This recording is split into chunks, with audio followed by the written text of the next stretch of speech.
जब ही जा त्रिवेणी पए, पुन दान दिन करत बितए, तही प्रकाश हमारा भयो, पटना शहर बिखे पवलयो, तही प्रकाश हमारा भयो, पटना शहर बिखे पवलयो। वह प्रगट्यो मर्द गंबड़ा, वरियाम अकेला, वाहु वाहु गोबिंद सिंह, आपे गुरचेला, वाहु वाहु गोबिंद सिंह, आपे गुरचेला। तू प्रभुदाता दान मत पूरा, हम थारे पेखारी जियो, मैं क्या मांगो किछ थिर न रहाई, हर दीजै नाम प्यारी जियो, घट घट रव रहा बनवारी, जल थल महियल गुप्तो वरतै, गुर सबदी देख निहारी जियो रहाओ, मरत प्याल आकाश दिखायो, गुर सतगुर कृपा धारी जियो, सो ब्रह्म अजोनी है पी होनी, कट भीतर देख मुरारी जियो, जन्म मरण को इहो जग बपड़ो, इन दूजे भगत विसारी जियो, सतगुर मिलै ता गुरमत पाइयै, साखत बाजी हारी जियो, सतगुर बंधन तोड़ निरारे, बहुड़ न गर्भ मझारी जियो, नानक नाम रतन परगासिया, हर मन वसिया निरंकारी जियो। वाहिगुरु साहिब जी पौड़ी दसवीं। फिर जय मन रिख बोलिया, जुजर वेद मत कथा सुनावै, कर्मा योते निबड़ै, देही मद करे सो पावै। वाहिगुरु जी का खालसा, वाहिगुरु जी की फतेह। आप नारायण कला तार जग मह परवरियो, निरंकार आकार ज्योत जग मंडल करियो। आप अकाल पुरख परमात्मा धन गुरु नानक पातशाह, धन गुरु गोबिंद सिंह कलगीधर पिता जी, धन गुरु ग्रंथ साहिब पातशाह, सारे गुरु साहिबान दा पावन स्वरूप जो स्वरूप पातशाह दे आज्ञा भई अकाल की तभी चलायो पंथ, सब सिखन को हुक्म है गुरु मान्यो ग्रंथ। धन गुरु आदि दरबार, दसम दरबार, सरलो दरबार और सारे ग्रंथ पूजनी खालसा जी, सारे संतां महापुरखां दा ध्यान धर के आप सू संगतां शरधा सत्कार नाल ब्रह्म ਗਿਆਨੀ ਭਾਈ ਗੁਰਦਾਸ ਜੀ, ਜਿਨ੍ਹਾਂ ਨੂੰ ਗੁਰਸਿੱਖੀ ਵਿੱਚ ਵੇਦ ਵਿਆਸ ਦਾ ਰੁਤਬਾ ਪ੍ਰਾਪਤ ਹੈ। ਭਾਵੇਂ ਹਿੰਦੂ ਧਰਮ ਵਿੱਚ, ਵੈਦਿਕ ਧਰਮ ਵਿੱਚ ਕਈ ਮਹਾਤਮਾ ਪੁਰਖ ਹੋਏ, ਬਹੁਤ ਵਿਦਵਾਨ ਪੁਰਖ ਹੋਏ, ਤੇ ਗੁਰਮਤ ਵਿੱਚ ਵੀ ਖਾਲਸਾ ਜੀ ਤੱਤ ਵੇਤੇ ਮਹਾਂਪੁਰਖ ਪਰਮਹੰਸ ਭਾਈ ਪਾਰੋ ਜੁਲਕਾ ਜੀ, ਬਾਬਾ ਬੁੱਢਾ ਸਾਹਿਬ ਜੀ, ਭਾਈ ਗੁਰਦਾਸ ਜੀ, ਐਸੇ ਮਹਾਂਪੁਰਖ ਜਿਨ੍ਹਾਂ ਕਰਕੇ ਖਾਲਸਾ ਜੀ ਸਾਡਾ ਜੀਵਨ ਸੁਖੈਨ ਤੁਰ ਰਿਹਾ ਹੈ। ਉਹਨਾਂ ਦੀ ਕਰਨੀਆਂ ਕਮਾਈਆਂ ਸਦਕਾ ਅਸੀਂ ਜੀਵਨ ਬਤੀਤ ਕਰ ਰਹੇ ਹਾਂ।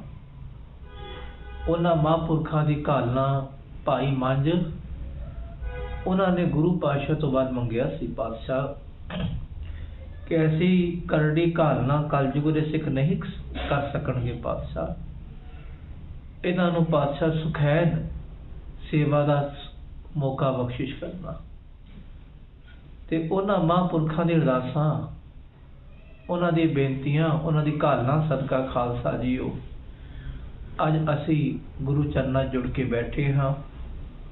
ਆਓ ਭਾਈ ਗੁਰਦਾਸ ਜੀ ਦੀ ਪਹਿਲੀ ਵਾਰ ਦੀਆਂ 9 ਪੌੜੀਆਂ ਦੀ ਵਿਚਾਰ ਆਪ ਜੀ ਨੇ ਸਰਵਣ ਕਰ ਲਈ ਹੈ।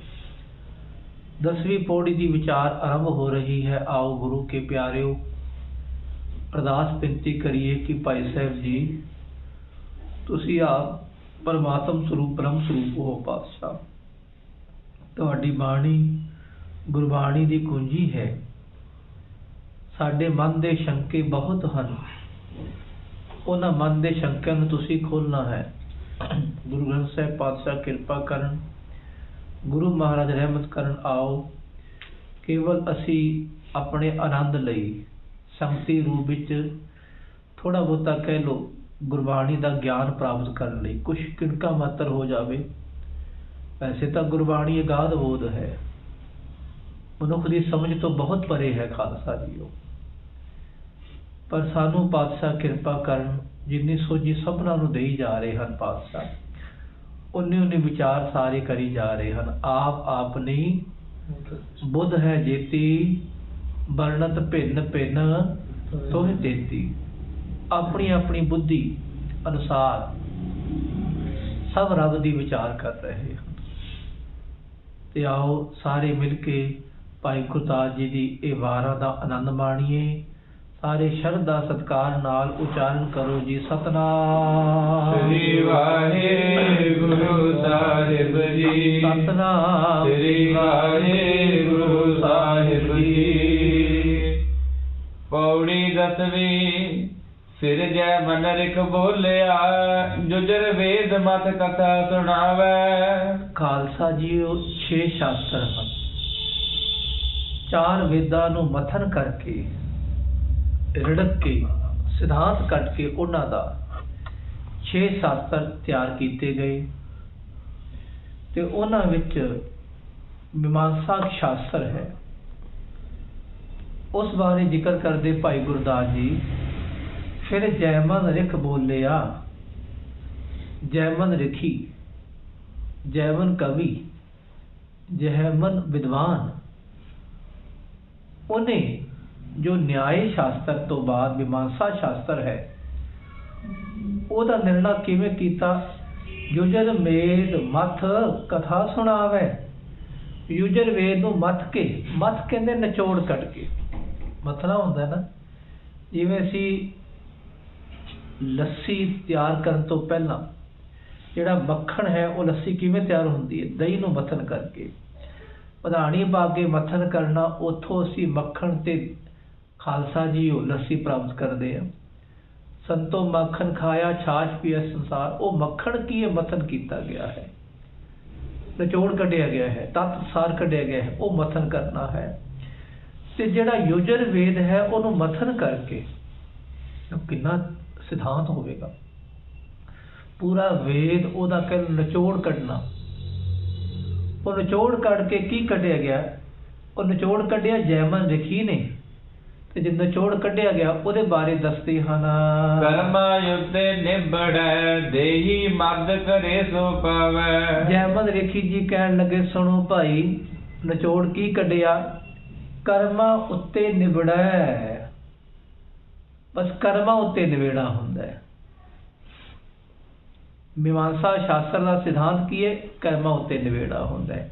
ਨੇਹੀ ਮਦ ਕਰੇ ਸੋ ਪਾਵੈ। ਜਿਹੜਾ ਸਰੀਰ ਵਿੱਚ ਜੀਵੇ ਦੇ ਕਰਮ ਕਰੇਗਾ, ਕਰਮੀ ਆਪੋ ਆਪਣੀ ਕੇ ਨੇੜੇ ਕੇ ਦੂਰ। ਇਹ ਸਿਧਾਂਤ ਚੱਲਦਾ ਹੈ ਮੀਮਾਂਸਾ ਸ਼ਾਸਤਰ ਦਾ।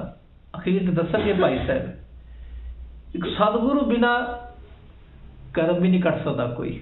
ਅੱਖੋ ਸਤਨਾਮ। ਕਰਮ ਕੱਟਣ ਵਾਲੇ ਸਤਿਗੁਰੂ ਹਨ। ਇਹ ਬੰਦਾ ਸਰੀਰ ਵਿੱਚ ਜੀਵੇ ਦੇ ਕਰਮ ਕਰਦਾ ਹੈ, ਉਹਨੂੰ ਉਵੇਂ ਦਾ ਫਲ ਮਿਲਦਾ ਹੈ। ਇਹ ਸਿਧਾਂਤ ਹੈ ਮੀਮਾਂਸਾ ਸ਼ਾਸਤਰ ਦਾ। ਕਰਮਾਂ ਉੱਤੇ ਨਿਬੜੈ, ਦੇਹੀ ਮਦ ਕਰੇ। ਜਿਹੜਾ ਦੇਹੀ ਵੀ ਸਰੀਰ ਵਿੱਚ ਜਿਹੜੇ ਕਰਮ ਜਿਵੇਂ ਦੇ ਕਰੇਗਾ, ਸੋ ਪਾਵੈ, ਉਵੇਂ ਦਾ ਉਹਨੂੰ ਮਿਲੇਗਾ। ਲੋੜੈ ਦਾਖ ਬਿਜੋਰੀਆਂ, ਕਿੱਕਰ ਬੀਜੈ ਜੱਟ, ਹੰਡੈ ਉਨ ਕਟਾਏ ਦਾ, ਪੈਦਾ ਲੋੜ ਹੈ ਪੱਟ। ਕਿ ਜਿਹਨੇ ਖਾਲਸਾ ਜੀਓ ਕਿੱਕਰ ਬੀਜਿਆ ਹੈ, ਕੰਡੇ ਬੀਜੇ ਹਨ, ਉਹਨੂੰ ਕੰਡੇ ਮਿਲਣਗੇ। ਇਹਦੇ ਬਿਜੌਰ ਇਲਾਕੇ ਦੀਆਂ ਦਾਖਾਂ ਬੜੀਆਂ ਪ੍ਰਸਿੱਧ ਹਨ। ਜਿਹਨੇ ਉਹ ਬੀਜੀਆਂ ਉਹਨੂੰ ਉਹੀ ਫਲ ਮਿਲੇਗਾ। ਜਿਹਨੇ ਕਿਸੇ ਦੇ ਰਾਹ ਵਿੱਚ ਕੰਡੇ ਬੋਏ ਉਹਨੂੰ ਕੰਡੇ ਹੀ ਮਿਲਣਗੇ। ਜਿਹਨੇ ਤੇ ਕਿਸੇ ਦੇ ਰਾਹ ਵਿੱਚ ਖਾਲਸਾ ਜੀ ਉਹ ਫੁੱਲ ਤਿਆਰ ਕੀਤੇ ਉਹਨੂੰ ਫੁੱਲ ਹੀ ਮਿਲਣਗੇ। ਇਹ ਕਰਮ ਦਾ ਸਿਧਾਂਤ ਹੈ। ਮੀਮਾਂਸਾ ਸ਼ਾਸਤਰ ਇਹ ਨਿਚੋੜ ਕੱਢਿਆ ਹੈ ਰਜੈਮਨ ਰਿਖੀ ਨੇ। ਆਪਸ ਕਰਮ ਸੰਸਾਰ ਵਿੱਚ ਕਰਮ ਵਾਸ ਕਰ ਆਵੈ ਜਾਵੈ। ਦੁਨੀਆ ਵਿੱਚ ਸਥਾਪਨਾ ਕਿਵੇਂ ਹੁੰਦੀ ਹੈ? ਬੰਦਾ ਆਂਦਾ ਕਿਵੇਂ? ਸਥਾਪਤ ਕਿਵੇਂ ਹੁੰਦਾ ਹੈ? ਕਰਮਾਂ ਕਰਕੇ ਹੁੰਦਾ ਹੈ। ਕਰਮ ਵਾਸ ਕਰ ਆਵੈ ਜਾਵੈ। ਕਰਮਾਂ ਦੀ ਵਾਸਨਾ ਕਰਕੇ ਬੰਦਾ ਆਉਂਦਾ ਹੈ, ਬੰਦਾ ਜਾਂਦਾ ਹੈ। ਕਰਮ ਵੀ ਤਿੰਨ ਤਰ੍ਹਾਂ ਦੇ ਦੱਸੇ ਹਨ ਮਹਾਂਪੁਰਖਾਂ ਨੇ, ਵਿਦਵਾਨਾਂ ਨੇ। ਪਹਿਲਾ ਕਰਮ ਹੈ ਕਿਰਿਆਮਾਨ ਕਰਮ। ਕਿਰਿਆਮਾਨ ਕਰਮ ਹੀ ਦੂਜੇ ਰੂਪ ਵਿੱਚ ਬਣ ਜਾਏਗਾ ਸੰਚਿਤ ਕਰਮ। ਪ੍ਰੈਜ਼ੈਂਟ ਕਰਮ ਹੀ ਪਾਸਟ ਬਣੇਗਾ। ਪਾਸਟ ਹੀ ਫਿਰ ਅੱਗੇ ਸਾਨੂੰ ਦੁਬਾਰਾ ਫਿਰ ਫਲ ਦੇਵੇਗਾ। ਸਾਡਾ ਫਿਊਚਰ ਵੀ ਬਣੇਗਾ ਨਾ। ਪਾਸਟ ਹੀ ਸਾਡਾ ਫਿਊਚਰ ਬਣੇਗਾ। ਹੁਣ ਜਿਵੇਂ ਦੇ ਅਸੀਂ ਕਰਮ ਕੀ ਕਾਲ ਪਹਿਲਾ ਹੈ ਕਿਰਿਆਮਾਨ। ਹੁਣ ਕਿਰਿਆ ਹੋ ਰਹੀ ਹੈ, ਇਹ ਪ੍ਰੈਜ਼ੈਂਟ ਕਰਮ ਹੈ ਨਾ। ਥੋੜੀ ਦੇਰ ਬਾਅਦ ਇਹ ਕਿਰਿਆ ਹੋ ਜਾਵੇਗੀ, ਕਥਾ ਹੋ ਜਾਵੇਗੀ। ਇਹਨੂੰ ਕੀ ਕਹਾਂਗੇ? ਪਾਸਟ ਹੋ ਗਈ ਨਾ, ਕਥਾ ਹੋਈ ਸੀ। ਫਿਰ ਕਥਾ ਵੀ ਕੀ ਸੁਣਿਆ ਉਹ ਸਾਡਾ ਫਿਊਚਰ ਬਣ ਜਾਏਗਾ। ਅਸੀਂ ਕੀ ਸੁਣਿਆ ਸੀ ਉਹ ਸਾਨੂੰ ਫਿਰ ਕਰਮ ਜਨਮ ਹੋਵੇ ਦਾ ਸੁੱਖ ਮਿਲ ਗਿਆ ਜਾਂ ਦੁੱਖ ਮਿਲਿਆ ਜੀਵੇ ਦਾ। ਦੇਖੋ ਇੱਕੋ ਕਰਮ ਹੀ ਤਿੰਨ ਥਾਂ ਤੇ ਘੁੰਮਦੇ ਹਨ। ਵੈਸੇ ਕਰਮ ਕੋਈ ਹੈ ਨਹੀਂ। ਕਰਮ ਤਾਂ ਸਾਰੇ ਹੋਮਿਆ ਕਰਕੇ ਬਣੇ ਕਿ ਮੈਂ ਕਥਾ ਕੀਤੀ, ਮੈਂ ਸੁਣੀ, ਮੈਂ ਨਾਮ ਜਪਿਆ, ਮੈਂ ਜਪਾਇਆ, ਮੈਂ ਇਹ ਕੰਮ ਕੀਤਾ, ਮੈਂ ਪੁੰਨ ਦਾਨ ਕੀਤਾ। ਉਹ ਤਾਂ ਸਾਰੇ ਪਾਸਟ ਵੈਸੇ ਹੈ ਹੀ ਕੋਈ ਨਹੀਂ। ਪਰ ਜਿਹੜਾ ਸਿਧਾਂਤ ਬਣਿਆ ਹੈ ਕਰਮਾਂ ਦਾ, ਜਿਹੜਾ ਮੈਂ ਬੰਦਾ ਕਰਦਾ, ਮੈਂ ਕਰਦੇ ਆ ਤੇ ਉਹਦੇ ਕਰਮ ਬਣਦੇ ਹਨ। ਹੋਮਿਆ ਕਰਕੇ ਕਰਮ ਬਣਦੇ ਹਨ। ਭਾਈ ਦਇਆ ਸਿੰਘ ਜੀ ਨੇ ਸ੍ਰੀ ਗੁਰੂ ਪ੍ਰਤਾਪ ਸੂਰਜ ਪ੍ਰਕਾਸ਼ ਦੀ 5ਵੀਂ ਰੁੱਤ ਵਿੱਚ 41ਵਾਂ ਅਧਿਆਇ ਹੈ। ਉਥੇ ਇਹੀ ਨਿਰਣਾ ਕੱਢਿਆ ਹੈ ਬੰਦਿਆ ਕਿ ਹੋਮਿਆ ਕਰਕੇ ਤੇਰੇ ਸਾਰੇ ਕਰਮ ਹੁੰਦੇ ਹਨ। ਤੇ ਉਹ ਕਰਮਾਂ ਕਰਕੇ ਹੀ ਬੰਦਾ ਥਾਪਸ ਕਰਮ ਸੰਸਾਰ ਵਿੱਚ ਥਾਪਨਾ ਹੀ ਕਰਮਾਂ ਕਰਕੇ ਹੁੰਦੀ ਹੈ। ਕਰਮ ਵਾਸ ਕਰ ਆਵੈ ਜਾਵੈ। ਕਰਮਾਂ ਦੀ ਵਾਸ਼ਨਾ ਕਰਕੇ ਬੰਦਾ ਆਉਂਦਾ ਹੈ, ਬੰਦਾ ਚਾਹੁੰਦਾ ਹੈ। ਵਾਸ਼ਨਾ ਕਰਮਾਂ ਦੀ ਵਾਸ਼ਨਾ ਨਹੀਂ ਕਿ ਮੈਂ ਇਹ ਕੰਮ ਕਰਾਂ ਮੈਨੂੰ ਇਹ ਮਿਲੇ। ਆ ਗਈ ਨਾ ਵਾਸ਼ਨਾ। ਉਹ ਵਾਸ਼ਨਾ ਕੀ ਹੈ? ਵਾਸ਼ਨਾ ਬੰਦਾ ਆਵੈ ਜਾਵੈ। ਵਾਸ਼ਨਾ ਕਰਕੇ ਬੰਦਾ ਆਉਂਦਾ ਜਾਂਦਾ ਹੈ, ਜੰਮਦਾ ਮਰਦਾ ਹੈ। ਇਹ ਜੈਮਨ ਰਿਖ ਨੇ ਸਿਧਾਂਤ ਕੱਢਿਆ ਹੈ। ਐਸਾ ਮਨਹੁ ਨ ਚੁਕਈ ਕਰਮ ਅੰਦਰ ਭਰਮ ਭੁਲਾਵੈ। ਆਖੋ ਸਤਿਨਾਮ। ਆਨੰਦ ਸਾਹਿਬ ਦੀ 18ਵੀਂ ਪੌੜੀ ਹੈ। ਆਪ ਸੂ ਸੰਗਤਾਂ ਰੋਜ਼ ਇਹਦਾ ਜਾਪ ਕਰਦੇ ਹੋਣੇ। ਕਰਮੀ ਸਹਿਜ ਨਾ ਉਪਜੈ, ਵਿਣ ਸਹਿਜੈ ਸਹਿਸਾ ਨਾ ਜਾਏ। ਨਹਿ ਜਾਏ ਸਹਿਸਾ ਕਿਤੈ ਸੰਜਮ, ਰਹੇ ਕਰਮ ਕਮਾਏ। ਸਹਿ ਜੀਉ ਮਲੀਨ ਹੈ ਕਿ ਸੰਜਮ ਧੋਤਾ ਜਾਏ। ਹੁਣ ਸਹਿਸਾ ਕੀ ਹੈ? ਭਰਮ। ਇੱਕ ਸ਼ੀਸ਼ਾ, ਇੱਕ ਸਬੂਤਾ ਸ਼ੀਸ਼ਾ ਹੈ, ਸ਼ਕਲ ਨਜ਼ਰ ਆ ਰਹੀ ਹੈ। ਉਹਨੂੰ ਥੱਲੇ ਧਰਤੀ ਤੇ ਗੇਰ ਦੋ। ਕਿੰਨੇ ਟੁਕੜੇ ਹੋ ਗਏ? ਟੁਕੜੇ ਹੋ ਗਏ ਸੈਂਕੜੇ ਉਹਦੇ। ਸੈਂਕੜੇ ਆਪਣੀ ਸ਼ਕਲ ਨਜ਼ਰ ਆਉਣਗੇ। ਦੇਖੋ ਇਹ ਤਾਂ ਇੱਕੋ ਹੀ ਸੀ ਨਾ। ਉਹ ਕਿੰਨੇ ਸਹਿਸੇ ਨਜ਼ਰ ਆ ਗਏ ਨਾ। ਭੁਲੇਖੇ ਪੈ ਗਏ ਵੀ ਮੈਂ ਕਿਹੜਾ ਵਾਂ।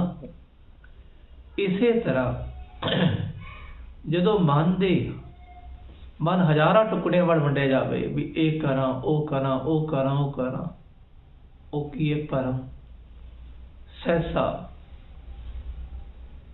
ਇਹ ਪਰਮਾਨ ਹੈ। ਤੇ ਬੰਦਾ ਸੋਚਦਾ ਹੈ ਕਿ ਮੈਂ ਇਹ ਕਰਮ ਕਰਕੇ ਮੇਰਾ ਸਹਿਸਾ ਚਲਾ ਜਾਵੇਗਾ। ਨਹੀਂ, ਦੂਜਾ ਕਰਮ ਨਾਲ ਹੀ ਖੜਾ ਹੈ। ਕਰਮੀ ਸਹਿਜ ਨਾ ਉਪਜੈ। ਕਰਮਾਂ ਕਰਕੇ ਸਹਿਜ ਨਹੀਂ ਪੈਦਾ ਹੁੰਦਾ। ਉਹਨੇ ਆਖਿਆ ਨਾ ਜੈਮਨ ਰਿਖੀ ਨੇ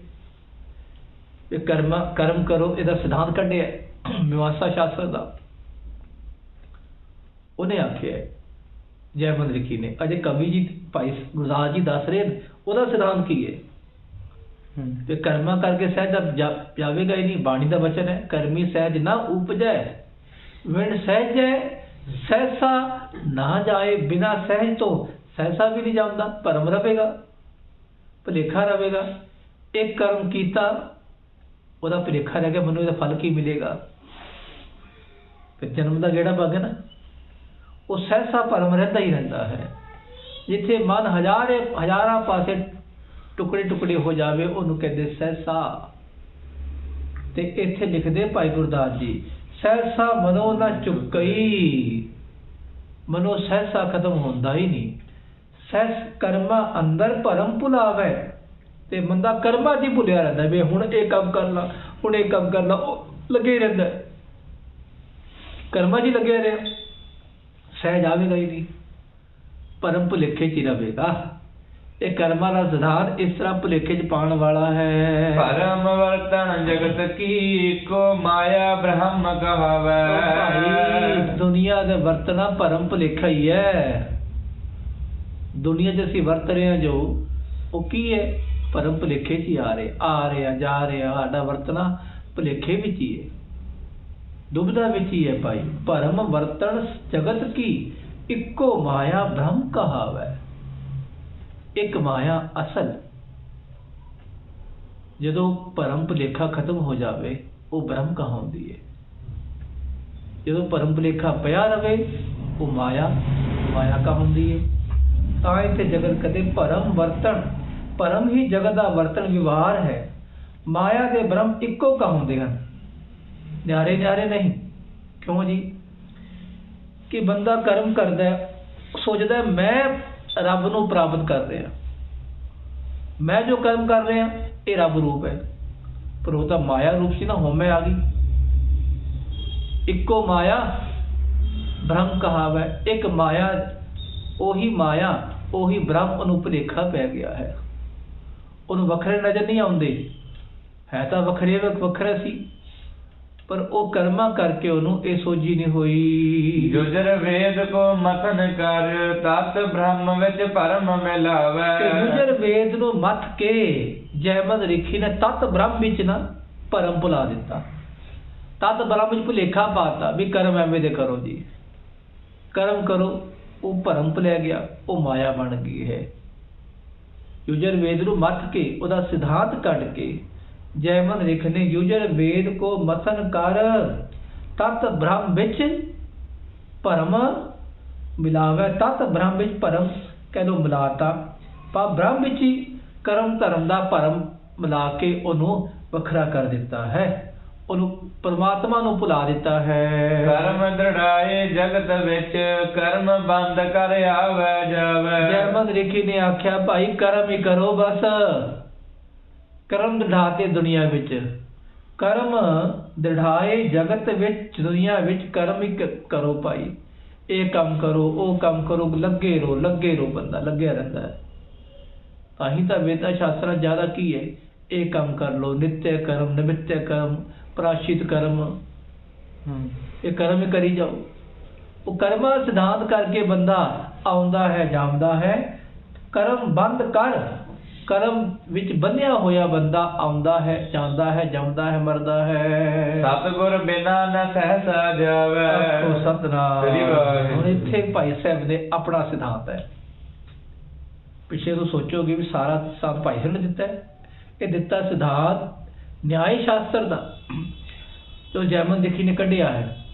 ਅਖੀਰਲੀ ਪੰਕਤੀ ਇਹ ਕਹਿ ਲਓ ਰਹਾਉ ਦੀ ਪੰਕਤੀ ਹੈ। ਆਖੋ ਸਤਿਨਾਮ। ਸਿਧਾਂਤ ਹੈ ਭਾਈ ਗੁਰਦਾਸ ਜੀ ਦਾ ਕਿ ਸਤਿਗੁਰ ਬਿਨਾ ਨਾ ਸਹਿਸਾ ਜਾਵੇ, ਸਤਿਗੁਰ ਬਿਨਾ ਨਾ ਸਹਿਸਾ ਜਾਵੇ, ਸਤਿਗੁਰ ਬਿਨਾ ਨ ਸਹਿਸਾ ਜਾਵੇ, ਸਤਿਗੁਰ ਬਿਨਾ ਨ ਸਹਿਸਾ ਜਾਵੇ, ਸਤਿਗੁਰ ਬਿਨਾ ਨ ਸਹਿਸਾ ਜਾਵੇ, ਸਤਿਗੁਰ ਬਿਨਾ ਨ ਸਹਿਸਾ ਜਾਵੇ, ਸਤਿਗੁਰ ਬਿਨਾ ਨ ਸਹਿਸਾ ਜਾਵੇ, ਸਤਿਗੁਰ ਬਿਨਾ ਨ ਸਹਿਸਾ ਜਾਵੇ। ਵੀ ਸਹਿਜ ਨਾ ਉਪਜੈ, ਵਿਣ ਸਹਿਜੈ ਸਹਿਸਾ ਨਾ ਜਾਏ। नह जाए सहसा कितै संजम, रहे करम कमाए। सह सह जियो मलिन है, कद संजम तोता जाए। मन धोवो शब्द लागो, हर से रहो समाए। मन नूं धोवो किवें? शब्द नाल जुड़ के। शब्द कित्थों लओगे? सतगुर तो लओगे ना। सतगुर तो नाम शब्द मिलेगा। सतगुरु पातशाह ही खालसा जियो, सच्चे गुरु सत चेतन आनंद स्वरूप जो गुरु हन खालसा जियो। ਉਹੀ ਸਾਰੇ ਕਰਮਾਂ ਨੂੰ ਦੂਰ ਕਰਨ ਵਾਲੇ ਹਨ। ਆਖੋ ਸਤਨਾਮ ਸ੍ਰੀ ਵਾਹਿਗੁਰੂ। ਗੁਰੂ ਕਲਗੀਧਰ ਪਾਤਸ਼ਾਹ ਦੀਨੇ ਕਾਂਗੜ ਦੇ ਇਲਾਕੇ 'ਚ ਪਹੁੰਚੇ ਹਨ, ਜਿੱਥੇ ਕਲਗੀਧਰ ਪਾਤਸ਼ਾਹ ਨੇ ਜ਼ਫਰਨਾਮਾ ਸਾਹਿਬ ਲਿਖਿਆ। ਉੱਥੇ 3 ਭਰਾ ਹਨ, ਚੌਧਰੀ ਲਖਬੀਰ, ਚੌਧਰੀ ਸ਼ਮੀਰ, ਚੌਧਰੀ ਤਖਤਮਲ। ਇਹਨਾਂ ਨੇ ਬੜੀ ਸੇਵਾ ਕੀਤੀ ਕਲਗੀਧਰ ਪਾਤਸ਼ਾਹ ਦੀ। ਖਾਸ ਤੌਰ ਤੇ ਕੀਤੀ ਸ਼ਮੀਰ ਨੇ। ਇੱਕ ਦਿਨ ਸ਼ਮੀਰ ਕਹਿਣ ਲੱਗਾ, ਮਹਾਰਾਜ ਮੇਰਾ ਜਨਮ ਮਰਨ ਕੱਢ ਦੋ। ਪਾਤਸ਼ਾਹ ਕਹਿੰਦੇ ਇੰਨੀ ਕਾਹਲੀ ਨਾ ਕਰ। ਪਾਤਸ਼ਾਹ ਨੇ ਉਹਦੀ ਗੱਲ ਟਾਲ ਦਿੱਤੀ। ਥੋੜੇ ਦਿਨ ਬਾਅਦ ਫਿਰ ਕਹਿਣ ਲੱਗਾ, ਮਹਾਰਾਜ ਜਨਮ ਮਰਨ ਖਤਮ ਕਰ ਦੋ, ਪਾਤਸ਼ਾਹ ਮੁਕਤੀ ਦਾ ਦਾਨ ਦੇ ਦੋ। ਪਤਾ ਸੀ ਪਾਤਸ਼ਾਹ ਨੂੰ ਬੜੇ ਜਨਮ ਪਏ ਇਹਨਾਂ ਦੇ। ਪਾਤਸ਼ਾਹ ਨੇ ਫਿਰ ਉਹਦੀ ਗੱਲ ਟਾਲ ਮਟੋਲ ਕਰਤੀ। ਇੱਕ ਦਿਨ ਸ਼ਾਮ ਦਾ ਸਮਾਂ ਫਿਰ ਕਹਿਣ ਲੱਗਾ, ਮਹਾਰਾਜ ਮੇਰਾ ਜਨਮ ਮਰਨ ਕੱਢ ਦੋ। ਪਾਤਸ਼ਾਹ ਕਹਿੰਦੇ ਸਵੇਰੇ ਆਈ ਚੱਲ। ਮਹਾਰਾਜ ਨੂੰ ਕਾਹਲੀ ਹੈ, ਗੁਰੂ ਨੂੰ ਵੀ ਕਾਹਲੀ ਹੁੰਦੀ ਹੈ। ਅਤੇ ਲਿਖਦੇ ਕਵੀ ਸੰਤੋਖ ਸਿੰਘ ਜੀ, ਗੁਰੂ ਪਾਤਸ਼ਾਹ ਨੂੰ ਵੀ ਬਖਸ਼ਿਸ਼ ਦੇਣ ਦੀ ਕਾਹਲੀ ਹੁੰਦੀ ਹੈ ਕਿ ਮੈਂ ਆਪਣੇ ਸਿੱਖਾਂ ਦਾ ਜਨਮ ਮਰਨ ਕੱਟਾਂ ਜਿਨ੍ਹਾਂ ਨੇ ਮੇਰੀ ਸੇਵਾ ਕੀਤੀ ਨਹੀਂ। ਸ਼ਮੀਰ ਨੇ ਬਹੁਤ ਸੇਵਾ ਕੀਤੀ ਭਾਵਨਾ ਨਾਲ ਪਾਤਸ਼ਾਹ ਦੀ। ਡਰਿਆ ਨਹੀਂ ਵਜ਼ੀਰ ਖਾਂ ਤੋਂ। ਚਿੱਠੀ ਆਈ ਸੀ ਵਜ਼ੀਰ ਖਾਂ ਦੀ ਕਿ ਹੈ ਚੌਧਰੀਓ, ਤੁਸੀਂ ਸਾਡੀ ਰਈਅਤ ਹੋ, ਅਸੀਂ ਤੁਹਾਡੇ ਹਾਕਮ ਹਾਂ, ਸਾਡੇ ਅਧੀਨ ਕਰ ਦਿਓ। ਸਾਡੇ ਦੁਸ਼ਮਣ ਹਨ ਗੁਰੂ ਗੋਬਿੰਦ ਸਿੰਘ ਜੀ। ਇਹ ਕਹਿਣ ਲੱਗੇ ਉਹ ਤੁਹਾਡੇ ਦੁਸ਼ਮਣ ਹੋਣਗੇ ਪਰ ਸਾਡੇ ਪੀਰ ਹਨ, ਸਾਡੇ ਗੁਰੂ ਹਨ, ਸਾਡੇ ਪਰਮੇਸ਼ਰ ਹਨ। ਜਿਵੇਂ ਤੁਹਾਡੇ ਪੀਰ ਹੁੰਦੇ ਤੁਸੀਂ ਉਹਨਾਂ ਦੀ ਸੇਵਾ ਕਰ ਸਕਦੇ, ਅਸੀਂ ਆਪਣੇ ਪੀਰਾਂ ਦੀ ਸੇਵਾ ਕਰਾਂਗੇ। ਜੇ ਫੌਜਾਂ ਲੈ ਕੇ ਆਵੇਗਾ ਅਸੀਂ ਯੁੱਧ ਕਰਾਂਗੇ ਇਹਨਾਂ ਵੱਲੋਂ ਹੋ ਕੇ, ਪਹਿਲਾਂ ਸਾਡੀ ਛਾਤੀ ਤੋਂ ਲੰਘ ਕੇ ਜਾਣਾ। ਇੰਨੀ ਜ਼ੁਰਤ ਵਿਖਾਈ ਇਹਨਾਂ ਨੇ। ਤਾਂ ਪਾਤਸ਼ਾਹ ਨੇ ਬੜੀ ਬਖਸ਼ਾ ਕੀਤੀ ਇਹਨਾਂ ਤੇ। ਪਾਤਸ਼ਾਹ ਕਹਿਣ ਲੱਗੇ ਸਵੇਰੇ ਆਈ। ਚਲੋ ਇਹ ਸਤਿਗੁਰ ਦਾ ਪੂਰਾ ਕਹਿ ਲਓ ਸਾਰਾ ਸਮਾਨ ਤਿਆਰ ਕਰਕੇ ਆਪਣੇ ਘਰ ਗਿਆ। ਇਹਦਾ ਘਰ ਸੀ ਕਾਂਗੜ ਤੇ ਪਾਤਸ਼ਾਹ ਦਾ ਟਿਕਾਣਾ ਸੀ ਦੀਨੇ, ਤਰਖਾਣ, ਭਾਈ ਦੇਸੂ ਦੇ ਚਬਾਰੇ ਸੀ। ਉੱਥੇ ਪਾਤਸ਼ਾਹ ਦਾ ਟਿਕਾਣਾ ਸੀ। ਰਾਤ ਨੂੰ ਸੁੱਤਾ ਆਪਣੇ ਆਸਣ ਤੇ, ਕੀ ਵੇਖਦਾ? ਸੁਪਨਾ ਲੈਣ ਲੱਗਾ। ਸੁਪਨੇ 'ਚ ਕਦੀ ਕਾਂ ਬਣਦਾ ਹੈ, ਕਦੀ ਚਿੱਟੀ ਇਲ ਬਣਦਾ ਹੈ, ਕਦੀ ਕਿਹੜੀ ਜੋਨੀ, ਕਦੀ ਕੁੱਤੇ ਦੀ, ਕਦੀ ਸ਼ੇਰ ਦੀ, ਕਦੀ ਗਿੱਦੜ ਦੀ, ਕਦੀ ਬਗਿਆੜ ਦੀ, ਬੜੀਆਂ ਜੋਨੀਆਂ ਸੁਪਨੇ 'ਚ ਘੁੰਮੀ ਜਾ ਰਿਹਾ ਫਟਾਫਟ ਨਾਲੋਂ ਨਾਲ ਹੀ। ਅਖੀਰਲਾ ਇਹਦਾ ਸੁਪਨਾ ਕੀ ਆਇਆ? ਇਹਦਾ ਜਨਮ ਹੋਇਆ ਚੰਡਾਲਾਂ ਦੇ ਘਰ। ਉੱਥੇ ਗਰੀਬੀ ਬਹੁਤ ਜ਼ਿਆਦਾ, ਮਾਲਵੇ ਜੰਗਲ ਦੇਸ਼ ਦਾ ਇਲਾਕਾ, ਉੱਥੇ ਜਨਮ ਹੋਇਆ। 5-6 ਬੱਚੇ ਹੋ ਗਏ, ਬੇਟੀਆਂ ਤੇ ਬੱਚੇ ਹੋ ਗਏ, ਲੜਕੇ ਲੜਕੀਆਂ ਹੋ ਗਏ। ਖਾਣ ਨੂੰ ਕੁਝ ਮਿਲੇ ਨਾ। ਕਾਲ ਪਿਆ ਹੋਇਆ ਜੰਗਲ ਦੇ ਇਲਾਕੇ 'ਚ ਤੇ ਪੀਲੂ ਖਾਣ ਨੂੰ ਉਧਰ ਮਿਲਦੇ ਹਨ। ਇੱਕ ਦਰਖਤ ਤੇ ਚੜ੍ਹਿਆ, ਪੀਲੂ ਖਾਣ ਲੱਗਾ। ਥੱਲੋਂ ਬੱਚੇ ਮੰਗਦੇ, ਬਾਪੂ ਜੀ ਹੋਰ ਗੇਰੋ, ਹੋਰ ਗੇਰੋ। ਉਹ ਥੱਲੇ ਗੇਰਦਾ, ਉੱਤੇ ਹੋਰ ਚੜ੍ਹੀ ਜਾਂਦਾ। ਚੜ੍ਹਦਾ ਚੜ੍ਹਦਾ ਉੱਤੇ ਟਾਹਣੀ ਐਸੀ ਦੇ ਪੈਰ ਧਰਿਆ, ਟਾਹਣੀ ਕੱਚੀ ਸੀ, ਹਲਕੀ ਟਾਹਣੀ ਦੇ ਪੈਰ ਧਰਿਆ, ਟੁੱਟ ਗਈ। ਧੜਮ ਦੇ ਕੇ ਥੱਲੇ ਗਿਰਿਆ। ਜਦੋਂ ਥੱਲੇ ਗਿਰਿਆ ਤੇ ਉੱਥੇ ਦੀ ਅੱਖ ਖੁੱਲ ਗਈ ਨਾਲ ਹੀ। ਭਾਵੇਂ ਉੱਥੋਂ ਮਰ ਗਿਆ ਸੁਪਨੇ 'ਚ, ਪਰ ਉਹਦੀ ਅੱਖ ਖੁੱਲ ਗਈ। ਹੁਣ ਜਦੋਂ ਅੱਖ ਖੁੱਲੀ ਸੋਚਦਾ, ਇੱਕਦਮ ਸਿਰ ਭਾਰੀ ਹੁੰਦਾ ਨਾ ਬੰਦਾ, ਸੁਪਨਾ ਐਸਾ ਦੇਖੇ, ਸਿਰ ਭਾਰੀ ਹੋ ਗਿਆ। ਸੋਚਦਾ ਮੈਂ ਕੀ ਸੁਪਨਾ ਵੇਖ ਰਿਹਾ? ਮੈਂ ਸ਼ਬੀਰ ਇੰਨਾ ਇਲਾਕੇ ਦਾ ਮਾਲਕ ਚੌਧਰੀ ਹਾਂ ਤੇ ਮੈਂ ਪੀਲੂ ਖਾ ਰਿਹਾ। ਕਦੀ ਮੈਂ ਜੀਵਨ ਪੀਲੂ ਖਾਏ ਨਹੀਂ। ਮੇਰਾ ਜਨਮ ਚੰਡਾਲਾਂ ਦੇ ਘਰ ਵੀ ਹੋਇਆ। ਚਲੋ ਉੱਠ ਕੇ ਉਹਨੇ ਸਰੀਰ ਕਿਰਿਆ ਕੀਤੀ, ਜੰਗਲ ਪਾਣੀ ਗਿਆ। ਉੱਥੇ ਉਹਦੇ ਪੀਲੂ ਦੇ ਬੀਜ ਆ ਗਏ ਵਿਸ਼ਟਾ ਵਿੱਚੋਂ। ਫਿਰ ਦਾਤਨ ਕੁਰਲਾ ਕਰਨ ਲੱਗਾ, ਦੰਦਾਂ 'ਚ ਬੀਜ ਅੜੇ ਪਏ। ਸ਼ਮੀਰ ਸੋਚਦਾ ਹੈ, ਮੈਂ ਕਦੀ ਪਹਿਲੂ ਖਾਏ ਹੀ ਨਹੀਂ। ਸੁਪਨੇ ਦੀ ਚੀਜ਼ ਦੰਦਾਂ 'ਚ ਕਿਵੇਂ ਆ ਗਈ? ਸੁਪਨਾ ਝੂਠਾ ਹੁੰਦਾ ਨਾ, ਉਹ ਦੰਦਾਂ 'ਚ ਕਿਵੇਂ ਆ ਗਈ? ਬੜਾ ਭੁਲੇਖੇ 'ਚ ਪਿਆ, ਕਰਾਂ ਕੀ ਹੁਣ ਸਮਝ ਨਹੀਂ ਆਵੇ। ਚਲੋ ਤਿਆਰ ਹੋ ਕੇ ਮਹਾਰਾਜ ਕੋਲ ਆ ਗਿਆ। ਮਹਾਰਾਜ ਹੱਸ ਪਏ। ਸ਼ਮੀਰ ਕਿਵੇਂ ਰਹੇ ਰਾਤ ਦੇ ਸੁਪਨੇ? ਬਾਦਸ਼ਾਹ ਹੱਸ ਪਏ, ਮੁਸਕਰਾਏ। ਕਹਿੰਦਾ ਮਹਾਰਾਜ ਸਮਝ ਨਹੀਂ ਆਈ, ਕਦੀ ਮੈਂ ਪਹਿਲੂ ਖਾਏ ਨਹੀਂ, ਮੇਰੇ ਦੰਦਾਂ 'ਚ ਪਹਿਲੂ ਕਿਵੇਂ ਅੜੇ? ਦਾਣੇ ਅੜੇ ਹੋਏ ਨੇ, ਬੀਜ ਅੜੇ ਹੋਏ। ਪਾਤਸ਼ਾਹ ਆਖਣ ਲੱਗੇ, ਸੁਪਨੇ ਤੂੰ ਕੀ ਵੇਖਿਆ ਦੱਸ? ਕਹਿੰਦਾ ਮਹਾਰਾਜ ਕਦੀ ਕਿਹੜੀ ਜੋਨੀ, ਕਦੀ ਕਿਹੜੀ ਜੋਨੀ, ਕਦੀ ਕਿਹੜੀ ਜੋਨੀ। ਪਾਤਸ਼ਾਹ ਕਹਿੰਦੇ ਤੂੰ ਆਖਿਆ ਸੀ ਨਾ ਮਹਾਰਾਜ ਮੇਰਾ ਜਨਮ ਮਰਨ ਕੱਢ ਦੋ। ਉਹ ਜਨਮ ਮਰਨ ਜਿਹੜੇ ਪ੍ਰਾਰਬਧ ਜਨਮ ਉਹ ਤਾਂ ਭੋਗਣੇ ਪੈਂਦੇ ਨਾ, ਭੋਗੇ ਤੂੰ। ਪਰ ਸਤਿਗੁਰ ਦੀ ਕਿਰਪਾ ਨਾਲ ਸੇਵਾ ਕੀਤੀ, ਸਾਧਨਾ ਕੀਤੀ, ਤੇਰੇ ਰਾਤੋਂ ਰਾਤ ਸਾਰੇ ਨਿਬੜ ਗਏ। ਭੋਗੇ ਸੀ, ਸੁਪਨੇ 'ਚ ਭੋਗਾ ਤੇ ਮਹਾਰਾਜ ਨੇ। ਉਹ ਸਤਿਗੁਰ ਦੇ ਹੱਥ ਸਭ ਕੁਝ ਹੁੰਦਾ ਖਾਲਸਾ ਜੀ, ਹੋਰ ਕਿਸੇ ਦੇ ਹੱਥ ਨਹੀਂ। ਸਤਿਗੁਰੂ ਹੀ ਜਨਮ ਮਰਨ ਮਿਟਾ ਸਕਦੇ ਹਨ। ਕਹਿਣ ਲੱਗਾ ਪਾਤਸ਼ਾਹ ਤੁਹਾਡਾ ਬੜਾ ਸ਼ੁਕਰ ਹੈ ਮਹਾਰਾਜ, ਬਹੁਤ ਸ਼ੁਕਰ ਹੈ। ਪਾਤਸ਼ਾਹ ਕਹਿੰਦੇ ਜਾ ਸ਼ਮੀਰ ਤੇਰਾ ਜਨਮ ਮਰਨ ਕੱਟਿਆ ਗਿਆ। ਬੋਲੇ ਸੋ ਨਿਹਾਲ। ਇਹ ਖਾਲਸਾ ਸਤਿਗੁਰ ਦੀ ਸੇਵਾ 'ਚ ਮਹਾਨਤਾ ਹੈ, ਬਖਸ਼ਾਂ ਮਿਲਦੀਆਂ ਹਨ। ਤਾਂ ਜ਼ਿਕਰ ਹੈ ਇੱਥੇ ਭਾਈ ਸਾਹਿਬ ਕਹਿੰਦੇ ਸਤਿਗੁਰ ਬਿਨਾ ਨਾ ਸਹਿਸਾ ਜਾ। ਸਤਿਗੁਰ ਬਿਨਾ ਸਹਿਸਾ ਨਹੀਂ ਜਾਂਦਾ। ਸਤਿਗੁਰੂ ਹੀ ਨਾਮਦਾਨ ਦੇਵੇਗਾ, ਸਤਿਗੁਰੂ ਹੀ ਬਖਸ਼ਿਸ਼। ਨਾਮਦਾਨ ਨਾ ਵੀ ਦੇਣ, ਬਖਸ਼ਿਸ਼ ਹੀ ਕਰ ਦੇਣਗੇ, ਕਪਾਟ ਖੋਲ ਦਿੰਦੇ ਮਹਾਰਾਜ। ਇਸ ਕਰਕੇ ਧੰਨ ਸਤਿਗੁਰੂ ਪਾਤਸ਼ਾਹ ਗੁਰੂ ਗ੍ਰੰਥ ਸਾਹਿਬ ਮਹਾਰਾਜ, ਧੰਨ ਗੁਰੂ ਨਾਨਕ ਪਾਤਸ਼ਾਹ, ਧੰਨ ਗੁਰੂ ਗੋਬਿੰਦ ਸਿੰਘ ਕਲਗੀਧਰ ਪਿਤਾ, ਧੰਨ ਗੁਰੂ ਗ੍ਰੰਥ ਸਾਹਿਬ ਪਾਤਸ਼ਾਹ। ਉਹਨਾਂ ਬਿਨਾਂ ਮਨ ਦਾ ਸ਼ੰਕਾ ਨਹੀਂ ਦੂਰ ਹੁੰਦਾ। ਧਿਆਨ ਵੇਦ ਕੋ ਸੋਧ ਕਰ, ਮਤ ਵੇਦਾਂਤ ਬਿਆਸ ਸੁਣਾਇਆ। ਵਿਆਸ ਜੀ ਨੇ ਕੀ ਕੀਤਾ? ਵੇਦ ਵਿਆਸ ਜੀ ਨੇ ਸ਼ਾਮ ਵੇਦ ਨੂੰ ਮਥਨ ਕੀਤਾ। ਜਿਹਨੇ ਵੇਦ ਕੰਠ ਕੀਤੇ ਹੋਣ ਉਹ ਕਮਾਲ ਦੇ ਹੋਵੇਗੇ ਖਾਲਸਾ ਜੀ। ਵੇਦ ਕੰਠ ਕਰਨਾ ਵੀ ਚਲੋ ਸੌਖੇ ਹੋਣਗੇ ਉਦੋਂ, ਇੱਕ ਵੇਦੀ, ਦੋ ਵੇਦੀ, ਤਵੇਦੀ, ਪਰ ਉਹਦਾ ਸਿਧਾਂਤ ਮਥਨ ਕਰਨਾ ਕਿੰਨਾ ਔਖਾ ਹੋਵੇਗਾ। ਸਮਝ ਲਓ ਬਾਣੀ ਦੇ ਸ਼ਬਦ ਤਾਂ ਕਈਆਂ ਨੂੰ ਯਾਦ ਹੋਣਗੇ, ਪਰ ਸ਼ਬਦਾਂ 'ਚੋਂ ਸਿਧਾਂਤ ਕੱਢਣਾ ਵੀ ਪਾਤਸ਼ਾਹ ਕੀ ਆਖਦੇ ਹਨ, ਉਸ ਅਨੁਸਾਰ ਚੱਲਣਾ।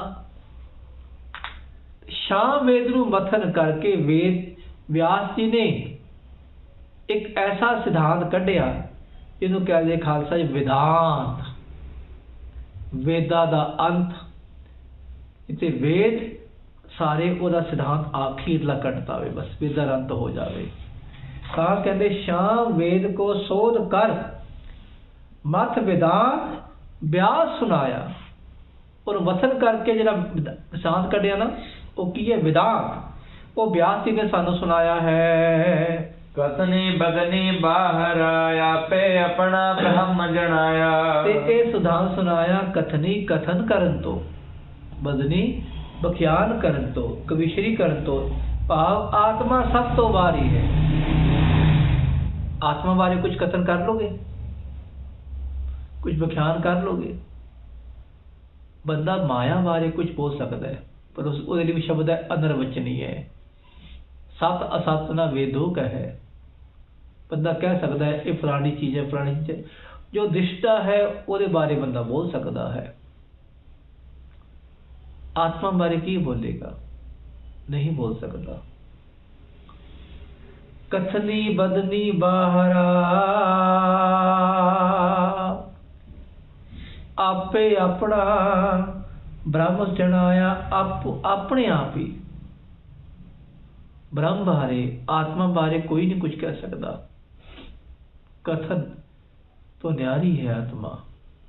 ਉਹ ਸਭ ਦਾ ਜਿਹੜਾ ਸਰੂਪ ਹੈ, ਸਤ ਚੇਤਨ ਆਨੰਦ ਸਰੂਪ, ਉਹ ਸਭ ਤੋਂ ਨਿਆਰਾ ਹੈ ਸਭ ਦਾ। ਉਹਨੂੰ ਕੋਈ ਕੁਝ ਨਹੀਂ ਕਹਿ ਸਕਦਾ ਵੀ ਕਿਵੇਂ ਦਾ ਹੈ। ਉਹ ਹੈ ਵਿਦਾਂਤ, ਸਿਧਾਂਤ ਕੱਢਿਆ। ਪਰ ਉਹ ਸਿਧਾਂਤ ਵੀ ਦੱਸਾਂਗੇ ਅਖੀਰ ਤੇ, ਉਹ ਵੀ ਬਿਨਾਂ ਗੁਰੂ ਦੀ ਸ਼ਰਨ ਤੋਂ ਨਹੀਂ ਸਮਝ ਆਉਂਦਾ। ਇਹ ਸਿਧਾਂਤ ਹੈ ਭਾਈ ਵੀ ਆਤਮਾ ਕਥਨ ਬਹਨ ਤੋਂ ਨਿਆਰੀ ਹੈ। ਉਹਦੇ ਬਾਰੇ ਕੁਝ ਕਹਿ ਨਹੀਂ ਸਕਦਾ, ਕੋਈ ਬੋਲ ਨਹੀਂ ਸਕਦਾ। ਨਦਰੀ ਕਿਸੈ ਨ ਲਿਆਵਈ, ਹੋਮੈ ਅੰਦਰ ਭਰਮ ਭੁਲਾਇਆ। ਪਰ ਜਦੋਂ ਖਾਲਸੇ ਵਿਦਾਂਤੀ, ਇਹਨੂੰ ਕਹਿੰਦੇ ਵਿਦਾਂਤੀ, ਵਿਦਾਂਤੀ ਕਹਿੰਦੇ ਅਹੰ ਬ੍ਰਹਮ ਅਸਮੀ, ਮੈਂ ਹੀ ਰੱਬ ਹਾਂ। ਆਪਣੇ ਆਪ ਰੱਬ ਕਹਿੰਦੇ ਨੇ ਮੈਂ ਹੀ ਰੱਬ ਹਾਂ। ਐਸੇ ਵਿਦਾਂਤੀ ਜਿਹੜੇ ਆਪਣੇ ਆਪ ਰੱਬ ਕਹਿੰਦੇ ਆ, ਉਹਨਾਂ ਬਾਰੇ ਕਹਿੰਦੇ ਨਦਰੀ ਕਿਸੇ ਨਾ ਲਿਆਵਈ, ਕਿਸੇ ਨੂੰ ਨਜ਼ਰ ਥੱਲੇ ਲਿਆਂਦੇ ਨਹੀਂ ਵੀ ਸਭ ਪਰੇ, ਅਸੀਂ ਸਭ ਕੁਛ ਆ। ਹਉਮੈ ਅੰਦਰ ਭਰਮ ਭੁਲਾਇਆ, ਹਉਮੈ ਵਿੱਚ ਹੀ ਭਰਮ ਵਿੱਚ ਭੁੱਲੇ ਰਹਿੰਦੇ ਆ। ਹਉਮੈ ਕਰਕੇ ਹੀ ਭਰਮ ਵਿੱਚ ਭੁੱਲੇ ਰਹਿੰਦੇ ਹਨ। ਜਿੱਥੇ ਹਉਮੈ ਆ ਜਾਏ ਤੇ ਨਜ਼ਰ ਕਿਸੇ ਨੂੰ ਥੱਲੇ ਲਿਆਂਦੇ ਹੀ ਨਹੀਂ। ਕਹਿੰਦੇ ਅਸੀਂ ਸਭ ਤੋਂ ਉੱਤੇ ਹਾਂ। ਆਪ 부ਝਾਏ ਜਗਤ ਵਿੱਚ, ਭਾਉ ਭਗਤ ਦਾ ਮਰਮ ਨਾ ਪਾਇਆ। ਜਿੱਥੇ ਹਉਮੈ ਆ ਜਾਏ ਉੱਥੇ ਆਪਣੀ ਪੂਜਾ ਹੁੰਦੀ ਹੈ। ਵਿਧਾਨ ਦਾ ਇੱਕ ਖਾਸ ਸਿਧਾਂਤ ਹੈ। ਵੈਸੇ ਤਾਂ ਸਿਧਾਂਤ ਬੜਾ ਕਹਿ ਲਓ ਨਿਚੋੜ ਵਾਲਾ ਹੈ। ਅਹੰ ਬ੍ਰਹਮ ਅਸਮੀ, ਮੈਂ ਹੀ ਰੱਬ ਹਾਂ। ਮੈਂ ਹੀ ਰੱਬ, ਆਤਮ ਸਰੂਪ ਹੀ ਰੱਬ ਹੈ, ਬ੍ਰਹਮ ਹੈ। ਪਰ ਇਹ ਵੀ ਜਿਹੜਾ ਗਿਆਨ ਹੈ ਸਤਿਗੁਰੂ ਬਿਨਾਂ ਨਹੀਂ ਮਿਲਦਾ। ਇੱਕ ਖੁਸ਼ ਗਿਆਨ, ਥੋੜਾ ਜਿਹਾ ਗਿਆਨ ਪ੍ਰਾਪਤ ਕਰ ਗਿਆ ਸੀ ਰੱਬ ਹਾਂ ਰੂਪ, ਰੱਬ ਰੂਪ ਹਾਂ, ਉਹ ਭਰਮ ਭੁਲੇਖਾ ਪੈ ਜਾਂਦਾ ਹਉਮੈ ਕਰਕੇ। ਆਪ ਪੁਜਾਏ ਜਗਤ ਵਿੱਚ, ਉਹ ਦੁਨੀਆ ਵਿੱਚ ਆਪਣੀ ਪੂਜਾ ਕਰਾਉਂਦੇ ਹਨ। ਭਾਉ ਭਗਤ ਕਾ ਮਰਮ ਨਾ ਪਾਇਆ, ਪ੍ਰੇਮਾ ਭਗਤੀ ਦਾ ਮਰਮ ਨਹੀਂ ਜਾਣਦੇ ਖਾਲਸਾ ਜੀਓ। ਗੁਰਮਤਿ ਵਿੱਚ ਕਹਿੰਦੇ ਮੁਖ ਵਿੱਚ ਭਗਤੀ ਹੈ, ਨਿਮਰਤਾ ਹੈ, ਹਿਰਦੇ 'ਚ ਆਤਮ ਗਿਆਨ ਰਹਿੰਦਾ ਹੈ, ਅਸੀਂ ਆਤਮ ਸਰੂਪ ਹਾਂ। ਆਪਣੇ ਆਪ ਨੂੰ ਦਾਸ ਕਹਿਣਾ, ਨਾਨਕ ਨੀਚ ਕਹੇ ਵਿਚਾਰ, ਨੀਚਾ ਅੰਦਰ ਨੀਚਾ, ਨੀਤੀ ਹੂੰ ਨੀਚੀ ਹੂੰ ਅਤ ਨੀਚ, ਨਾਨਕ ਤਿਨ ਕੈ ਸੰਗ ਸਾਥ ਵੱਡਿਆ ਸਿਓ ਕਿਆ ਰੀਸ। ਇਹ ਨਿਮਰਤਾ ਹੈ। ਮੁਖ ਵਿੱਚ ਭਗਤੀ ਰੱਖਦੇ ਹਨ, ਵਾਹਿਗੁਰੂ ਜਪਦੇ ਰਹਿੰਦੇ। ਅੰਦਰ ਗਿਆਨ ਉਹੀ ਹੁੰਦਾ ਹੈ, ਆਤਮ ਗਿਆਨ। ਉਹ ਗਿਆਨ ਜਣਾਉਂਦੇ ਨਹੀਂ। ਪਰ ਵਿਦਾਂਤੀ ਅਧਿਕਤਰ ਆਪ ਪੁਜਾਏ ਜਗਤ ਵਿੱਚ, ਜਗਤ ਵਿੱਚ ਆਪਣੀ ਪੂਜਾ ਕਰਾਉਂਦੇ ਹਨ। ਭਾਉ ਭਗਤ ਕਾ ਮਰਮ ਨਾ ਪਾਇਆ, ਉਹਨਾਂ ਨੇ ਪ੍ਰੇਮਾ ਭਗਤੀ ਦਾ ਰਹੱਸ ਨਹੀਂ ਜਾਣਿਆ, ਨਹੀਂ ਪਾਇਆ। ਤ੍ਰਿਪਤ ਨ ਆਵੀ ਵੇਦ ਮਥ, ਅਗਨੀ ਅੰਦਰ ਤਪਤ ਤਪਾਇਆ। ਸਤਿਨਾਮ ਸ੍ਰੀ ਵਾਹਿਗੁਰੂ। ਭਾਈ ਗੁਰਦਾਸ ਜੀ ਫਰਮਾਨ ਕਰਦੇ, ਵੇਦ ਵਿਆਸ ਨੂੰ ਵੀ ਤ੍ਰਿਪਤੀ ਨਹੀਂ ਹੋਈ। ਤ੍ਰਿਪਤ ਨ ਆਵੀ ਵੇਦ ਮਥ, ਸ਼ਾਮ ਵੇਦ ਨੂੰ ਮਥਨ ਕਰਕੇ ਉਹਨੂੰ ਤ੍ਰਿਪਤੀ ਨਹੀਂ ਹੋਈ। ਅਗਨੀ ਅੰਦਰ ਤਪਤ ਤਪਾਇਆ, ਉਹ ਵੀ ਭਰਮ ਦੀ ਅੱਗ ਵਿੱਚ ਅੰਦਰੋਂ ਸੜਦਾ ਹੀ ਰਿਹਾ, ਸੜਦਾ ਹੀ ਰਿਹਾ। ਅੰਦਰੋਂ ਤਪਤ ਨਹੀਂ ਬੁਝੀ ਉਹਨਾਂ ਦੀ। ਉਹ ਤਪਤ ਬੁਝਦੀ ਹੈ ਗੁਰੂ ਦੀ ਸ਼ਰਨ ਵਿੱਚ ਆ ਕੇ। ਮਾਇਆ ਡੰਡ ਨ ਉਤਰੇ, ਜਮ ਡੰਡੇ ਬਹੁ ਦੁਖ ਰਵਾਇਆ। ਸਾਹਿਬ ਮਾਇਆ ਦਾ ਡੰਡਾ ਸਿਰ ਤੋਂ ਉਤਰਦਾ ਹੀ ਨਹੀਂ। ਮਾਇਆ ਡੰਡ ਨਾ ਉਤਰੈ, ਨਹੀਂ ਉਤਰਦਾ। ਜਮ ਡੰਡੇ ਬਹੁਤ ਦੁੱਖ ਰੁਆਇਆ, ਤੇ ਜਮ ਦੇ ਡੰਡੇ ਕਰਕੇ ਬੰਦਾ ਬਹੁਤ ਦੁੱਖਾਂ ਕਰਕੇ ਰੋਂਦਾ ਹੈ। ਜਿਹਦੇ ਭਰਮ ਪੈਦਾ ਹੋ ਜੇ, ਅੰਦਰ ਮਾਇਆ ਦੀ ਤ੍ਰਿਸ਼ਨਾ ਪੈਦਾ ਹੋ ਜੇ, ਵਿਕਾਰ ਪੈਦਾ ਹੋ ਜੇ, ਉੱਤੇ ਫਿਰ ਸੀਸ ਤੇ ਜਮ ਕਾ ਠੇਂਗਾ ਬੁਰਾ ਹੈ, ਉਹ ਸੀਸ ਤੇ ਰਹਿੰਦਾ ਹੀ ਰਹਿੰਦਾ ਹੈ। ਉਸ ਕਰਕੇ ਬੰਦਾ ਤ੍ਰਿਪਤ ਨਹੀਂ ਹੁੰਦਾ। ਨਾਰਦ ਮੁਨੀ ਉਪਦੇਸਿਆ, ਮਤ ਭਾਗਵਤ ਗੁਣ ਗੀਤ ਕਰਾਇਆ। ਵੇਦ ਵਿਆਸ ਨੂੰ ਸਿੱਖਿਆ ਦਿੱਤੀ ਨਾਰਦ ਮੁਨੀ ਨੇ। ਆਖੋ ਸਤਿਨਾਮ ਸ੍ਰੀ ਵਾਹਿਗੁਰੂ। ਵੇਦ ਵਿਆਸ ਜੀ ਨੇ ਸ਼ਾਮ ਵੇਦ ਮਥਿਆ, ਉਹਦਾ ਨਿਚੋੜ ਕੱਢਿਆ ਵਿਦਾਂਤ, ਪਰ ਅੰਦਰ ਸ਼ਾਂਤੀ ਨਹੀਂ ਹੋਈ।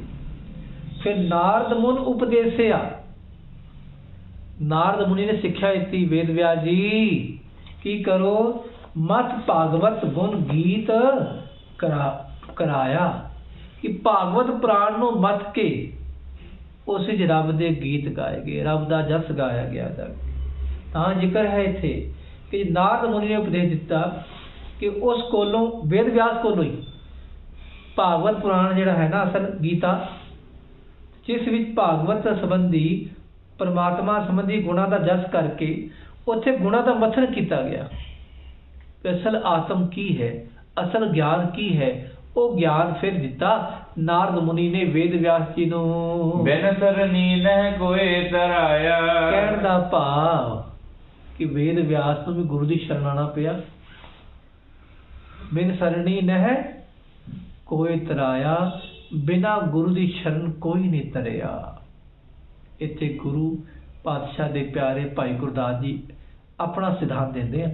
ये अपना सिद्धांत है, ऊपर सारा सिद्धांत सी विधान दा, पर इत्थे कहंदे बिन सरणी नह कोई तराया, बिना सरणी किसे दी कालो मुक्ति नहीं होंदी, कोई नहीं तरिया।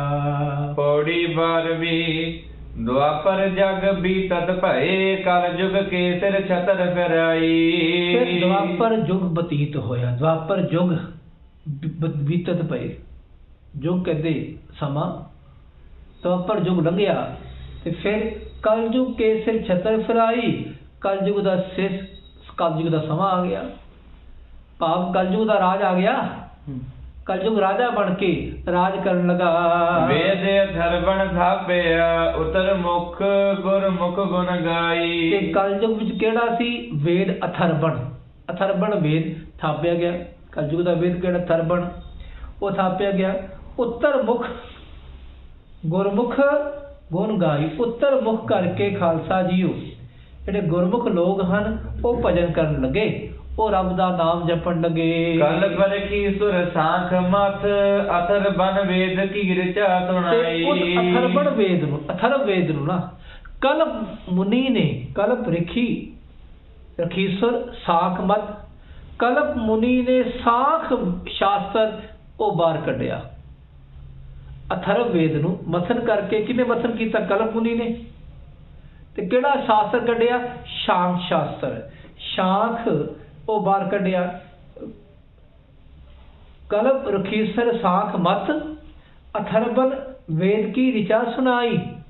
ਵਿਚਾ ਕਹਿੰਦੇ ਉਹਨਾਂ ਸ਼ਲੋਕ ਉਹ ਸੁਣਾ ਕੇ ਅਥਰਵਨ ਵੇਦ ਦੇ ਸਾਰੇ, ਤੇ ਉੱਥੋਂ ਫਿਰ ਕਿਹੜਾ ਮਥਨ ਕੀਤਾ? ਸ਼ਾਂਖ ਸ਼ਾਸਤਰ ਮਥਨ ਕੀਤਾ ਹੈ। ਗਿਆਨ ਮਹਾਰਥ ਪੀ ਕੈ, ਸਿਮਰੇ ਨਿਤ ਅਨਿਤ ਨਿਆਈ। ਖਾਲਸਾ ਜੀ ਉਹਦੇ ਫਿਰ ਗਿਆਨ ਰੂਪੀ ਮਹਾਰਸ ਨੂੰ ਪੀ ਕੇ ਨਾ ਉਸ ਸ਼ਾਂਖ ਸ਼ਾਸਤਰ ਵਿੱਚੋਂ ਬੰਦਾ ਝੂਠ ਜਿਹੜਾ ਅਨਿਤ ਹੈ ਉਹਦਾ ਨਿਆਰਾ ਕਰਦਾ ਹੈ।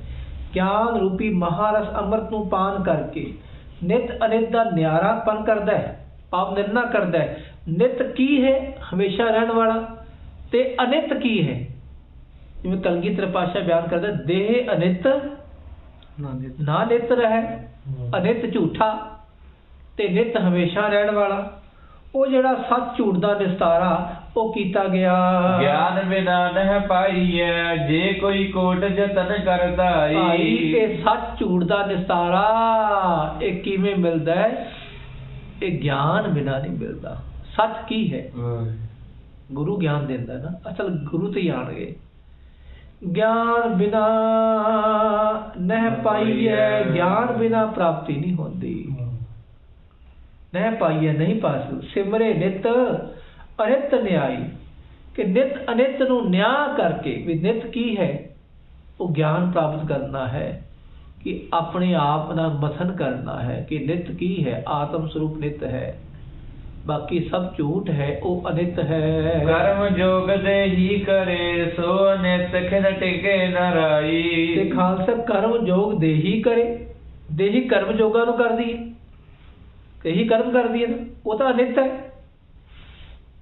ਦੇਹੀ ਜਿਹੜੇ ਸਾਡਾ ਸਰੀਰ ਕਰਮ ਕਰ ਰਹੇ, ਕਰਮ ਕਰਕੇ ਅਸੀਂ ਕੀ ਪ੍ਰਾਪਤ ਕੀਤਾ ਹੈ? ਸਾਨੂੰ ਕੀ ਗਿਆਨ ਮਿਲਿਆ, ਕੀ ਆਤਮ ਸਰੂਪ ਦਾ ਤੱਤ ਮਿਲਿਆ? ਉਹ ਨਿਤ ਬਣ ਗਿਆ। ਕਰਮ ਜੋਗ ਦੇਹੀ ਕਰੇ, ਸੋ ਅਨਿਤ ਖਿਨ ਟਿਕੇ ਨਾ ਰਾਈ। ਰਾਈ ਕਹਿੰਦੇ ਥੋੜੀ ਵੀ, ਥੋੜਾ ਵੀ ਫਿਰ ਟਿਕਾ ਨਹੀਂ ਮਿਲਦਾ ਖਾਲਸਾ ਜੀ।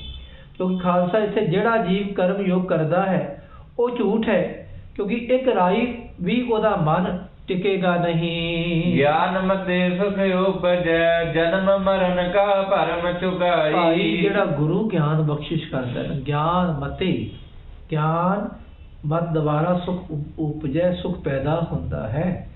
ਜਨਮ ਮਰਨ ਕਾ ਭਰਮ ਚੁਕਾਈ, ਤੇ ਗਿਆਨ ਦੁਆਰਾ ਜਨਮ ਮਰਨ ਦਾ ਭਰਮ ਮਿਟਦਾ ਹੈ। ਗੁਰਮੁਖ ਗਿਆਨੀ ਸਹਿਜ ਸਮਾਈ। ਇੱਥੇ ਸਿਧਾਂਤ ਲਿਖਦੇ ਹਨ ਭਾਈ ਗੁਰਦਾਸ ਜੀ, ਗੁਰਮੁਖ ਗੁਰੂ ਦੇ ਮੁਖ ਦੁਆਰਾ ਜਿਨ੍ਹਾਂ ਨੇ ਗਿਆਨ ਪ੍ਰਾਪਤ ਕੀਤਾ, ਗੁਰਮੁਖ ਗਿਆਨੀ ਉਹ ਗਿਆਨੀ ਹਨ, ਉਹ ਸਹਿਜ ਵਿੱਚ ਸਮਾ ਜਾਂਦੇ ਹਨ। ਬਸ ਕਿ ਉੱਥੇ ਉਹਨਾਂ ਦਾ ਕਰਮ ਭਰਮ ਮਿਟ ਜਾਂਦਾ ਹੈ, ਸੱਚ ਝੂਠ ਦਾ ਨਿਸਤਾਰਾ ਨਿਬੜ ਜਾਂਦਾ ਹੈ। ਇੱਥੇ ਗੁਰੂ ਪਾਤਸ਼ਾਹ ਗਿਆਨ ਬਖਸ਼ਿਸ਼ ਕਰਦੇ ਨਾ, ਉਹ ਆਤਮ ਗਿਆਨ ਦਿੰਦੇ ਹਨ ਤੇ ਆਤਮ ਗਿਆਨ ਹਮੇਸ਼ਾ ਸੱਚ ਹੈ, ਝੂਠ ਨਹੀਂ, ਨਿਤ ਹੈ, ਅਨਿਤ ਨਹੀਂ। ਉਹ ਸਤਿਗੁਰੂ ਬਿਨਾ ਨਹੀਂ ਮਿਲਦਾ। ਗੁਰਮੁਖ ਗਿਆਨੀ ਸਹਿਜ ਸਮਾਈ, ਐਸੇ ਗੁਰਮੁਖ ਗਿਆਨੀ ਜਿਹੜੇ ਨਾਮ ਦੇ ਰਸੀ ਹਨ ਖਾਲਸਾ ਜੀਓ, ਉਹ ਸਹਿਜ ਵਿੱਚ ਸਮਾ ਜਾਂਦੇ ਹਨ। ਇੱਥੇ ਭਾਈ ਗੁਰਦਾਸ ਜੀ 3 ਪੌੜੀਆਂ ਵਿੱਚ ਮੁੜ ਕੇ ਅਖੀਰਲੀ ਗੱਲ, ਅਖੀਰਲੀ ਪੰਕਤੀ 'ਚ ਇਹੀ ਦੇ ਰਹੇ ਮੰਦਿਆ, ਗਿਆਨ ਗੁਰੂ ਬਿਨਾ ਨਹੀਂ ਮਿਲਦਾ। ਗੁਰ ਬਿਨ ਘੋਰ ਅੰਧਾਰ, ਗੁਰੂ ਬਿਨ ਸਮਝ ਨਾ ਆਵੇ, ਗੁਰੂ ਬਿਨ ਸੁਰਤ ਨ ਸਿੱਧ, ਗੁਰੂ ਬਿਨ ਮੁਕਤ ਨਾ ਪਾਵੇ। ਗੁਰੂ ਬਿਨਾ ਮੁਕਤੀ ਨਹੀਂ ਮਿਲਦੀ। ਉਹ ਮੁਕਤੀ ਮਿਲੇਗੀ ਗੁਰੂ ਦੁਆਰਾ। ਗੁਰੂ ਮਨ ਦੇ ਸ਼ੰਕੇ ਦੂਰ ਕਰੇਗਾ। ਤੇ ਇਸ ਕਰਕੇ ਗੁਰੂ ਸ਼ਬਦ ਨੂੰ ਧਾਰਨ ਕਰੀਏ, ਗੁਰੂ ਉਪਦੇਸ਼ ਨੂੰ ਕਮਾਈਏ, ਗੁਰੂ ਸਿੱਖਿਆ ਅਨੁਸਾਰ ਤੁਰੀਏ। ਪਾਤਸ਼ਾਹ ਸਾਡੇ ਸਭਨਾਂ ਦਾ ਭਲਾ ਕਰਨ। ਸਾਡੇ ਸਭ ਦੇ ਮਨ ਵਿੱਚ ਪਾਤਸ਼ਾਹ ਸਹਿਜ ਰਸ ਪਾਣ। ਭਾਈ ਗੁਰਦਾਸ ਜੀ ਆਪ ਉਹ ਤੱਤ ਵੇਤੇ ਮਹਾਂਪੁਰਖ ਹਨ, ਜਿਤਨਾ ਸਾਨੂੰ ਉਹ ਗਿਆਨ ਦੇ ਰਹੇ ਹਨ ਕਿੜਕਾ ਮਾਤਰ, ਉਹਨਾਂ ਦੀ ਬਖਸ਼ਿਸ਼ ਹੈ।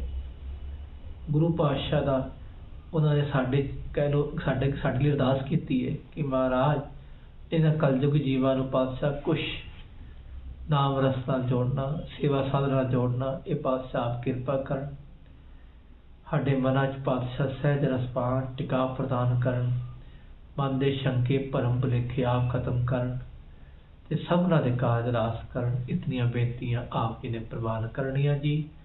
ਅੱਖਰਵਾਦ ਘਾਟ ਭੁੱਲ ਚੁੱਕ ਦੀ ਖਿਮਾ। ਆਓ ਅਖੀਰਲੀਆਂ ਪੰਕਤੀਆਂ ਦਾ ਜਾਪ ਕਰਕੇ ਫਤਿਹ ਗਜਾਈਏ ਜੀ। ਗਿਆਨ ਮਤੇ ਸੁਖ ਉਪਜੈ, ਜਨਮ ਮਰਨ ਕਾ ਭਰਮ ਚੁਕਾਈ। ਗੁਰਮੁਖ ਗਿਆਨੀ ਸਹਿਜ ਸਮਾਈ, ਗੁਰਮੁਖ ਗਿਆਨੀ ਸਹਿਜ ਸਮਾਈ। ਵਾਹਿਗੁਰੂ ਜੀ ਕਾ ਖਾਲਸਾ, ਵਾਹਿਗੁਰੂ ਜੀ ਕੀ ਫਤਿਹ।